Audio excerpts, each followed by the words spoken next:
আল্লাহ তাআলা যার রিজিক দিছে এর বেশি কি আমরা কেউ খাইতে পারবো? এর কেউ কমাই দিতে পারবে? কথা মনোযোগ দিয়ে শোনো কেমন, এটা তোমার কাজে আসবে। ওয়াল্লাহি তুমি এই লজিকটাকে একটু অনুভব করো প্লিজ। আমি যেদিন এই লজিক অনুভব করছি না, আমি বলবো না যে আমি অনেক ভালো হয়ে গেছি, তবে অনেক কিছু সিদ্ধান্ত নিতে সহজ হয়েছে। অনেক কিছু কি হয়েছে সিদ্ধান্ত নিতে? আচ্ছা বলো তো, যা আল্লাহ তোমার জন্য নির্ধারণ করেছে তাকে কেউ নিতে পারবে? আর যা আল্লাহ তোমার জন্য নির্ধারণ করে নাই তুমি কি এর বেশি নিতে পারবা? তাই তুমি যদি একটা মেয়ের সাথে অবৈধ সম্পর্ক করে প্রেম করো, জানা করো, তোমার আল্লাহ রিজিকে যতটুকু তৃপ্তি লিখেছিল, তোমার রিজিকে শারীরিক সুখ যতটুকু আল্লাহ লিখে রেখেছিল, তোমার রিজিক আল্লাহ যতটুকু যৌবন লিখেছে, ওইটা ওখান থেকে কমে যাবে। তো তুমি খেয়ে ফেলছো না, ওইটা নিয়ে নিছো না, ভোগ করে ফেলছো না, ওটা তোমার ভাগে চলে আসছে না।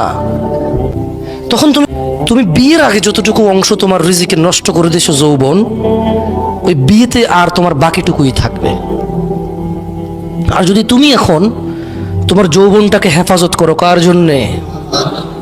আল্লাহ তোমাকে যেদিন কোনো ছায়া থাকবে না আল্লাহর আরশের ছায়া ছাড়া, যেদিন মানুষ ঘামে ডুবে থাকবে হাঁটু কোমর গলা পর্যন্ত, ওই দিন আল্লাহ তোমাকে আরশের ছায়ার নিচে আশ্রয় দেবে। এবং মজার একটা কথা বলি, এই যে তুমি বিয়ের পূর্বে কোনো মহিলার সাথে তোমার যৌবন উপভোগ করনি, তুমি যখন বিয়ে করবা তখন ওই যে তোমার যতটুকু রিজিক কতটুকু বরাদ্দ রয়ে গেছে, সুবহানাল্লাহ, তুমি পুরাটুকুই পাবা তোমার ওয়াইফের সাথে। এবারে আসো, তুমি বলতে পারো যে ভাই বিয়ে করলে বউয়ের সাথে কেন যৌবন পাবো না? ওই যে তুমি সিগারেট খেয়ে আসছো, তোমার বউ তোমারে বলছে যে সিগারেট খায়েন না, বিয়ের 1-2 মাস তোমারে বলছে, তুমি শুনছো। 1-2 মাস শুনছো, একটা মহিলার আর কদিন শোনা যায় তুমি মনে করো? 1-2 মাস তো ডার্লিং জানু মানু শানু, হ্যাঁ, টিয়া পাখি ঘুঘু ময়না। তো 2 মাস পরে তুমি বললে যে এই শোনো, তুমি না একটা কথা বারবার বলো। আমি বললাম তো ছেড়ে দেবো। মহিলার রাগ হয়ে কাইত হয়ে গেছে। এখন তুমি বললো যে কি ব্যাপার, বুঝলাম না, রাগ হয়ে গেল। দূর, আমিও রাগ করছি। মহিলা চিন্তা করতেছে, মনে মনে চিন্তা করতেছে, তুমি তো আর অন্তর্জামিন, এটা সে ভুলে যাবে। তুমি কি তার মনের কথা জানো? সে চিন্তা করবে আমার মানাইলে আমি মাইনে যাবো, কিন্তু তুমি তো তার মনের কথা জানো না। তুমি চিন্তা করলো ধুর, এ তো রাগ করে ফেলছে, ধর তুমি শুয়ে গেলা। এখন মহিলা চিন্তা করবে কি রে, আমি ভাবলাম আমার মানাইবে, কাছে ডাকবে, এ তো ডাকলো না। তুমি যে আল্লাহ না, এটা তো মহিলা জানে না যে আমি অন্তর্ভাব জানি না। এখন সে তোমার উপরে আবার ডাবল রাগ করলো। এক, তুমি তারা বললা বেশি বুঝো, এই জন্য আবার তুমি তারা মানাইতেছো না, আবার রাগ করলো। সকালবেলা তুমি উঠে দেখলা যে ঠিক হয়ে যাবে, তুমি দেখলা যে না, মহিলার এখনো মুখ কালো হয়ে আছে। বললা ধীর, তুমি ডিউটিতে চলে গেলে বা কাজে চলে গেলে, যে তোমার রিজিক নাই, দেখছো বউর সাথে একসাথে ছেলে থাকতে পারো নাই, বুঝে আসছে না? আসে নাই। এরপর তুমি ঘরে এসে বললো যে কি ব্যাপার, তোমার মন তো খারাপ কেন? 1 কথা 2 কথা লাগছে ঝগড়া। মহিলা বললো বাপের বাড়ি যাবো। তুই জাগা, আমার কি এসে যায়? মহিলা বাপের বাড়ি চলে যাবে, ভাইয়ের ফোন দিচ্ছে, ভাইয়া তো ওর নেতা, ওর ভাই তো নেতা, ওর ভাই পয়সাওয়ালা ব্যবসায়ী, ওর ভাই অনেক হ্যাডামওয়ালা মানুষ।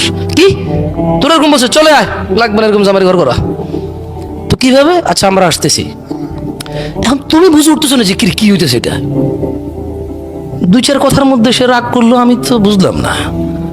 পরে তুমি চিন্তা করলা যে ধর, এত রাগ, কথায় কথা রাগ, কতক্ষণ মানাবো? তুমিও বাইকে বসলো, যা যা যা। 2-3 মাস চলে গেল। এবার তোমার আব্বা বলে যে বউডারে নিয়ে আসতে হবে রে। তুমি বলা দূর আব্বা, বাদ দেন তো, কত এরকম আসে যায়। ওই যে তোমার রিজিক আগেই তুমি নষ্ট করেছো, দেখছো? বিবাহিত হয়ে তুমি ব্যাচেলার হয়ে পড়ে আসো। আযাব, আল্লাহর আযাব। তোমার রিজিকে নাই তো তুমি কোত্থেকে আনবা? এরপর তোমার বউ তোমার সরি মরি মেসেজ দিচ্ছে, তুমি ব্লক করে রাখছো। তোমার বোনেরও তো তোমার মতো কারো কাছে বিয়ে দাও না। তোমাদের মধ্যে কেউ আসো যে তার বন্ধুর সাথে বোন বিয়ে দিবা? ওরকম লোকের সাথে বন্ধুত্ব করো তুমি? মিয়া ফাইজলামি করো, আবার সাধু সাজু আমার সামনে এসে বাপের বদনামি করো। কে তোমার বন্ধু? কে তোমার বন্ধু? কে তোমার বন্ধুটা? কে বলো? তুমি এমন এক লোকের সাথে চলো যার সাথে তুমি বোন বিয়ে দিতে রাজি নাই, কারণ তুমি জানো ও কত খারাপ। তো তুমি তো তোমার কাছে, তুমি তার কাছে তো তুমি এরকম খারাপ, সেও তো বিয়ে দিবে না। আর যাই হোক, টপিক থেকে বাইরে না যাই, জেনা নিয়ে কথা বলতেছি। কি নিয়ে? জেনা নিয়ে কথা বলতেছি। তো এখন 2 মাস পর ব্লক টক করে দিছো। এরপরে তোমার বউ মার মোবাইল থেকে মেসেজ দিছে, আচ্ছা আমি দুঃখিত বললাম, তো ঠিক আছে তুমি যা বলবা তা করবে, এরপর আর তোমার বলবো না, সিগারেট টিগারেট খাইও না, হ্যান ত্যান বকে বলে দিছে। আবেগী একবারে বিশাল লম্বা এক চিঠি পাঠাই দিছে। একটু একটু তোমার মন ভাঙলো, তুমি নিয়ে আসছো। এরপর তোমরা আছো সুখে শান্তিতে। আবার হঠাৎ তোমার রাত্রে লেট করে ঘরে ফেরা, অথবা তোমার মোবাইলের মধ্যে মেসেঞ্জারে কারো মেসেজ দেখে বউ খেপে গেল, চেতে গেল, বা তুমি বউকে ফোন দিয়ে দেখলে যে বিজি, বললে যে তোমার মোবাইল বিজি কেন? বলে যে না আম্মার সাথে কথা বলতেছি। আরেকদিন তুমি বললে তোমার মোবাইল বিজি কেন? বলে যে না আম্মার সাথে কথা বলতেছিলাম, আপা ফোন দিছিল। তুমি একদিন বললে যে আচ্ছা আজকে আগে ওর আম্মারে ফোন দিব, আগে পরে ওর আপারে ফোন দিব, পরে ওর খালুরে খালারে সবাই ফোন দিব, তারপরে ফোন দিব, দেখি আজকে কার লোক কথা কয়। তুমি সবাই ফোন দিয়ে বললো যে হ্যাঁ তোমার মোবাইল ব্যস্ত পেলাম কেন? বললো যে তোমার ও আম্মুর সাথে একটু কথা বলছিলাম। বলে তোমার আম্মুর সাথে এখন আমি একটু কথা শেষ করছি। এখন তোমরা বউ বলো যে ছি তুমি আমাকে সন্দেহ করো। তুমি আশ্চর্য সন্দেহ কে? সেটা তো বাস্তবতা। সন্দেহ তো আমি যদি অনুমান করতাম তাহলে না সন্দেহ। তুমি তো মিথ্যা কথা কইছো, সন্দেহের কেউ সে তো কনফার্ম। কার সাথে কথা বলছো বলো? এরপর বলছে যে না বুঝছো, তুমি তো রাগ করবা জেনে আমি বলি নাই। ওই যে মানে আমার ফুফাতো ভাই, তুমি এবার কি মনে করো এই জন্য আমি তোমার বলি নাই, ভুল বুঝো কিনা? আচ্ছা আমি তোমার সাথে কথা বলা দেবো একদিন ভাইয়ের সাথে। তুমি কিন্তু বাহুরি, ওর ফুফাতো ভাই, ওর ফুফি হলো একটা, ফুফির মেয়ে হলো 60টা, এ কোন ফুফাতো ভাই? ওর তো কোনো জারজ ফুফাতো ভাই আছে বলে আমি জানি না। তো এই ফুফাতো ভাই করতে গা তুমি বিয়ের পর দাওয়াত খাইছো না? ফুফির বাড়িতে দাওয়াতে গেছো, খালা শ্বশুরের বাড়িতে দাওয়াতে গেছো, শাশুড়ি না সরি। তো তুমি চিন্তা করলে কি রে, ওর ফুফির তো যার সন্তান আছে বলে জানি না, যে ছেলে আছে বলে, 4টা মেয়ে আছে এটা জানি, কোন ফুফু তোমার সাথে পরিচয় করাবে? তুমি গেলে খেপা দেখছো, আবার তোমার বউয়ের সাথে তোমার শুইতে এখন ঘৃণা লাগে। অথবা তোমার মোবাইলে মহিলা বলছে যে আই লাভ ইউ জানু, কবে বউকে তালাক দিয়ে আমাকে আপন করে নিবা। বউ এ মেসেজ দেখা বউর ঘৃণা লাগে তোমার সাথে শুইতে, তোমার সাথে থাকতে। এমন অবস্থায় তুমি তোমার রিজিক থেকে বঞ্চিত কিনা? ছোট ভাই আমার, নির্জনে যৌবন নষ্ট করিও না। You understand what I am saying? তুমি বুঝছো আমি কি বলছি? একাকিত্বে নির্জনে নিজের যৌবন রিজিক, এটা কেমন আমি তোমারে বলি? ওয়াল্লাহি তোমাদের কি হয়েছে ছোট ভাই আমার, তোমরা কেন জিনিসটাকে সহজে নাও না? রকম মেরে পাশ ভি পেশা है। হাসি একটু মন, একটু দেখো, হাসলে তোমার ইচ্ছা। দেখো একজন ধরো তো, এটা এইভাবে ধরো, হ্যাঁ ই তো গয়া। আচ্ছা এটাকে আমরা রিজিক বলি না? কত টাকা আছে এখানে? কত আছে? কেন নাই? 100 কই? ফেলে দিছি, চলে যায় নাই। কি করছি? ফেলে দিছি। মদ খাইছি, কি করছি? মদ খাইছি, কি করছি? আর কত আছে? এখন এখন আমার সম্পদের মধ্যে কত টাকা আছে? এই 100 টাকায় ঘষাঘষি করলে এই 100 টাকা কি দিন রাত 24 ঘন্টা ফু দিলে 200 হবে? বালিশের নিচে রেখে দিলে, ফজরের পরে উঠে বগলের নিচে রেখে দৌড়াদৌড়ি করলে, হ্যাঁ হবে? 200 হবে? তো যৌবনটা তো এমন, তোমাকে আল্লাহ যতটুকু দিছে তুমি ওয়াশরুমে ফেলে দিচ্ছ। দেখো ছোট ভাই আমার, আল্লাহ নবী সাল্লাল্লাহু আলাইহি সাল্লাম বলছে লা ইয়াজনি জানি, এত কথা বলি না তো প্লিজ। লা ইয়াজনি জানি, কোন জানাকারী হিনা ইউজনি, জানা করে না, ওয়া হুয়া মুমিন, ঈমানদার থাকা অবস্থায় কোন জানাকারী জানা করে না। তার মানে যখন মানুষ জানা করতে যায় তার সাথে তার ঈমান থাকে না। যৌবন একটা রিস্ক, অবৈধ পথে। আপনি একটা জিনিস জানেন? আচ্ছা পৃথিবীতে এমন কোন জায়গা আছে যেখানে ছোট ভাই তুমি ঢুকে গেলে আল্লাহ তোমাকে দেখবেন, এরকম আছে? পানির নিচে, হোটেলে, গাছের নিচে, ছাদের উপরে, রাত্রিবেলায় আল্লাহ দেখবে না? দেখবে না? তো আল্লাহর নবী তো বলছে, আয়েশা রাদিয়াল্লাহু তাআলা আনহা বলছে যে ইয়া উম্মাতা মুহাম্মদ, হে উম্মতে মুহাম্মদরা, মা আহাদুন আগয়ারা মিন আল্লাহ, তোমাদের মধ্যে আল্লাহর চাইতে অধিক মর্যাদার কারণ নাই। আইয়ারা আবদাহু ওয়া আমাতাহু তাজনি, আল্লাহ তার কোন বান্দা বান্দিকে জিনা করা অবস্থায় দেখতে চায় না। কি অবস্থা দেখতে চায় না?